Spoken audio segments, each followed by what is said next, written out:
السلام علیکم ورحمۃ اللہ وبرکاتہ۔ امید ہے آپ سب خیریت سے ہوں گے۔ آج کی اس ویڈیو میں ہم مسلمانوں کے دوسرے خلیفہ حضرت عمر فاروق رضی اللہ عنہ کے نسب، پیدائش، بچپن اور خاندان کے بارے میں جانیں گے، اور آپ کو یہ بھی بتائیں گے کہ آپ رضی اللہ عنہ کی زندگی اسلام سے قبل کیسی تھی۔ ضرور اس ویڈیو کو آخر تک دیکھیے گا۔ اس کے ساتھ ساتھ یہ بھی بتاتے چلیں کہ ہم نے پوری کوشش کی ہے کہ آپ کو اوتھینٹک واقعات بتائیں، لیکن اگر آپ کو کوئی ایسی بات لگتی ہے جو کہ ٹھیک نہیں تو کامنٹ سیکشن میں ضرور اصلاح کریں۔ حضرت عمر رضی اللہ عنہ کا نسب مبارک ہے عمر بن خطاب بن نفیل بن عبد العزیٰ بن ریا بن عبداللہ بن کروت بن رضا بن عدی بن کعب بن لؤے بن غالب القریشی العذاوی۔ حضرت عمر رضی اللہ عنہ کا نسب حضور اکرم صلی اللہ علیہ وسلم کے ساتھ کعب بن لؤے بن غالب پر پہنچ کر مل جاتا ہے۔ آپ رضی اللہ عنہ کی کنیت ابو حفص تھی اور لقب فاروق تھا، اس لیے کہ آپ رضی اللہ عنہ نے مکہ میں سب کے سامنے اسلام قبول کیا، اور آپ کے ذریعے اللہ تعالیٰ نے کفر اور ایمان میں واضح فرق فرمایا۔ آپ رضی اللہ عنہ کی پیدائش ام الفیل کے 13 سال بعد ہوئی۔ آپ رضی اللہ عنہ کا رنگ سرخ اور سفید تھا۔ گال، ناک، آنکھیں بہت خوبصورت تھیں۔ ہاتھ اور پاؤں بھاری تھے۔ جسم مضبوط، قد لمبا اور بال مبارک آگے سے جھڑے ہوئے تھے۔ لوگوں کے مقابلے میں آپ رضی اللہ عنہ اتنے لمبے نظر آتے تھے جیسے آپ کسی سواری پر ہوں اور لوگ پیدل چل رہے ہوں۔ آپ رضی اللہ عنہ طاقتور تھے اور کمزوری کے آثار بھی نہیں تھے۔ آپ رضی اللہ عنہ اپنے بالوں پر مہندی لگاتے تھے اور ان کی مونچھیں کونوں سے لمبی تھیں۔ آپ چلتے وقت تیز قدم اٹھاتے تھے، صاف الفاظ سے گفتگو کرتے تھے، اور جب کسی کو مارتے تو پوری قوت سے مارتے۔ اب بات کرتے ہیں آپ رضی اللہ عنہ کے خاندان کی۔ حضرت عمر رضی اللہ عنہ کے والد خطاب بن نفیل تھے اور دادا نفیل بن عبد العزیٰ تھے۔ آپ رضی اللہ عنہ کی والدہ حنتمہ بنت ہاشم بن مغیرہ تھیں۔ اسلام سے قبل حضرت عمر فاروق رضی اللہ عنہ کی شادی عثمان بن مظعون کی بہن زینب بن مظعون سے ہوئی، جن سے آپ رضی اللہ عنہ کے یہاں عبداللہ، عبد الرحمن اور حفصہ کی پیدائش ہوئی۔ آپ رضی اللہ عنہ کا ایک نکاح مکیلہ بنت جروال سے ہوا۔ ان سے آپ رضی اللہ عنہ کے یہاں عبید اللہ پیدا ہوئے اور صلح حدیبیہ کے موقع پر انہیں طلاق دے دی، اور بعد میں قریبہ بنت ابی امیہ مخزومی سے نکاح کیا، اور ان سے بھی صلح حدیبیہ کے زمانے میں الگ ہو گئے۔ ان کے بعد آپ رضی اللہ عنہ نے ام حکیم بنت حارث بن ہاشم سے بھی شادی کی۔ یہ شادی اس وقت ہوئی جب ام حکیم کے شوہر اکرمہ بن ابو جہل شام کے علاقے میں شہید ہو گئے۔ ان سے آپ رضی اللہ عنہ کے یہاں فاطمہ پیدا ہوئیں۔ آپ نے انہیں طلاق دے دی، اور ایک روایت یہ بھی ہے کہ طلاق نہیں دی۔ پھر حضرت عمر رضی اللہ عنہ نے جمیلہ بنت عاصم اور عتیقہ بنت زائد سے بھی نکاح کیے۔ عتیقہ آپ رضی اللہ عنہ سے پہلے عبداللہ بن ابو بکر رضی اللہ عنہ کے نکاح میں تھیں۔ حضرت عائشہ رضی اللہ عنہ کے ذریعے حضرت عمر رضی اللہ عنہ نے حضرت ابو بکر صدیق رضی اللہ عنہ کی بیٹی ام کلثوم رضی اللہ عنہ کے لیے بھی نکاح کا پیغام بھیجا۔ اس وقت وہ کم عمر تھیں۔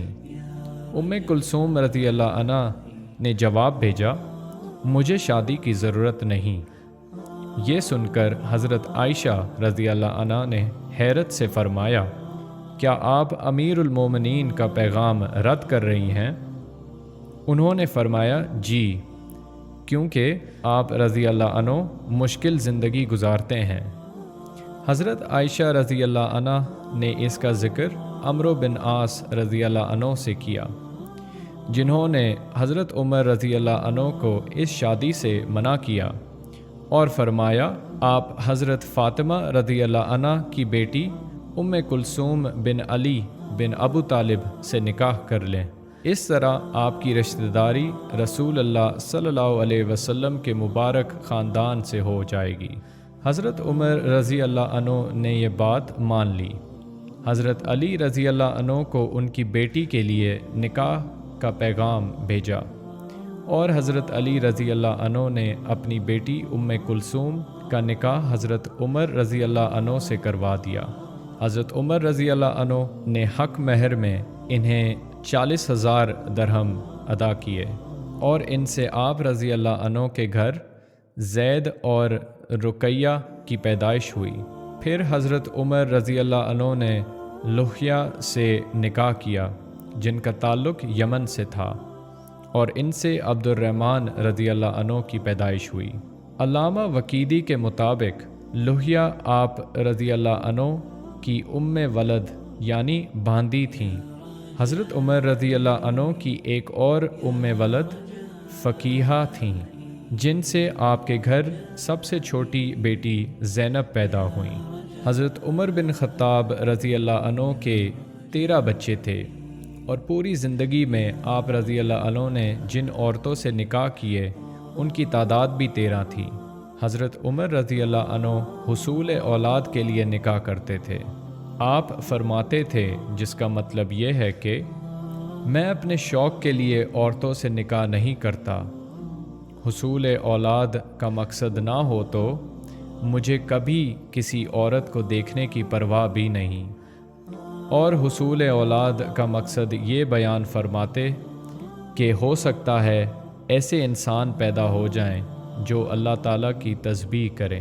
اب بات کرتے ہیں کہ حضرت عمر رضی اللہ عنہ کی حیات مبارکہ دور جاہلیہ میں کیسی تھی۔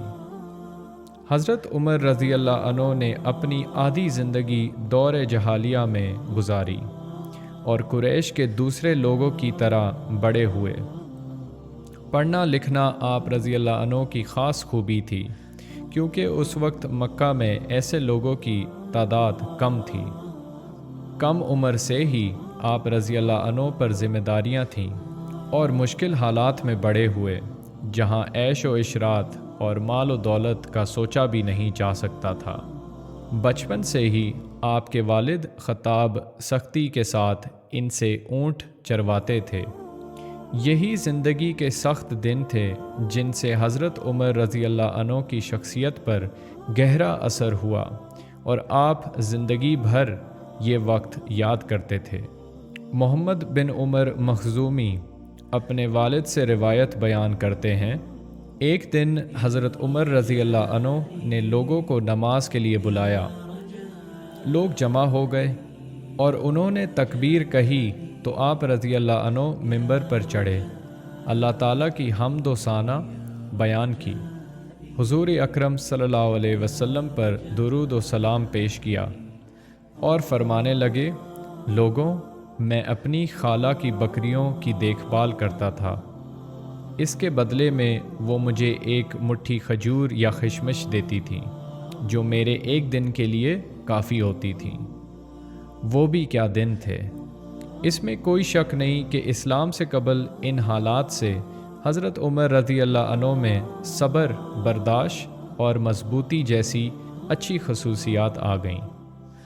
ہمیں یہ بھی جان لینا چاہیے کہ کم عمر سے ہی حضرت عمر بن خطاب رضی اللہ عنہ لڑائی کے مقابلوں اور گھوڑ سواری جیسے کھیلوں میں بھی ماہر تھے۔ آپ شاعری پڑھتے تھے اور سننا بھی پسند کرتے تھے، اور وہ اپنے لوگوں کی تاریخ اور معاملات میں دلچسپی رکھتے تھے۔ آپ رضی اللہ عنہ عرب کے بڑے میلوں جیسے عکاظ، مجنہ اور ذو المجاز میں جاتے اور تجارت کے ساتھ ساتھ عرب کی تاریخ اور قبیلوں کے درمیان ہوئی جنگوں کے بارے میں جانتے تھے۔ اس دور کے لوگ عرب کی تاریخ کے ان واقعات کو قبیلے کے سرداروں کے سامنے بہت اچھے اور شاعری کے انداز میں بیان کرتے تھے۔ کبھی ایسا بھی ہوتا کہ تاریخ کی باتیں یاد کر کے پرانی دشمنیاں یاد آ جاتیں اور وہیں جنگ شروع ہو جاتی۔ حضرت عمر رضی اللہ عنہ تجارت کرتے تھے اور منافع ہونے کی وجہ سے آپ مکہ کے مالدار لوگوں میں سے تھے۔ وہ جہاں تجارت کے لیے جاتے وہاں کے خاص لوگوں کے بارے میں جان لیتے۔ آپ رضی اللہ عنہ گرمیوں میں شام اور سردیوں میں یمن کا سفر کرتے تھے۔ اسلام سے قبل ہی حضرت عمر رضی اللہ عنہ نے مکہ میں اپنا خاص مقام بنا لیا تھا اور ان کے پیش آنے والے مسائل کو ٹھیک کرنے میں اہم کردار ادا کرتے تھے۔ حضرت عمر رضی اللہ عنہ کے آباء و اجداد کی تاریخ آپ کے بہت کام آئی۔ آپ کے دادا نفیل بن عبد العزیٰ سے قریش معاملات کے فیصلے کرواتے تھے اور کعب بن لؤے عرب میں بہت عظیم مرتبے اور شان والے تھے۔ اسی طرح قریش کے لوگ ان کے والد کی طرح حضرت عمر رضی اللہ عنہ سے بہت سے اپنے معاملات کے فیصلے بھی کرواتے تھے۔ حضرت عمر رضی اللہ عنہ عقل مند تھے، اچھی گفتگو کرنے والے، طاقتور، بہترین رائے رکھنے والے، برداشت کرنے والے اور اپنی بات کو منوا لینے والے تھے۔ اسی لیے قریش نے آپ رضی اللہ عنہ کو اپنا سفیر بنایا، اور جب بھی قریش کی کسی قبیلے سے جنگ ہوتی یا دوسرے قبیلوں پر اپنی خوبیاں بیان کرنی ہوتی تو حضرت عمر رضی اللہ عنہ کو قریش کی طرف سے سفیر بنا کر بھیجتے تھے۔ حضرت عمر رضی اللہ عنہ قریش کی سب عبادات اور رسم و رواج کی دل و جان سے حفاظت کرتے تھے۔ اسی وجہ سے اسلام کے شروع دور میں آپ ہر طرح قریش کا ساتھ دیتے اور کمزور مسلمانوں پر ظلم و ستم کرتے تھے، اور آپ رضی اللہ عنہ ڈرتے تھے کہ جس نظام کی وجہ سے مکہ کو عرب کے دوسرے قبیلوں پر خاص اہمیت دی جاتی، یہ نیا دین مکہ کے اس قانون کو بدل دے گا۔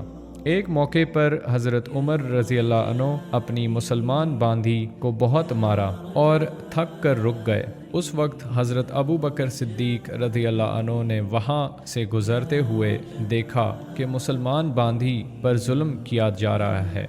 حضرت ابو بکر صدیق رضی اللہ عنہ نے انہیں حضرت عمر رضی اللہ عنہ سے خریدا اور آزاد کر دیا۔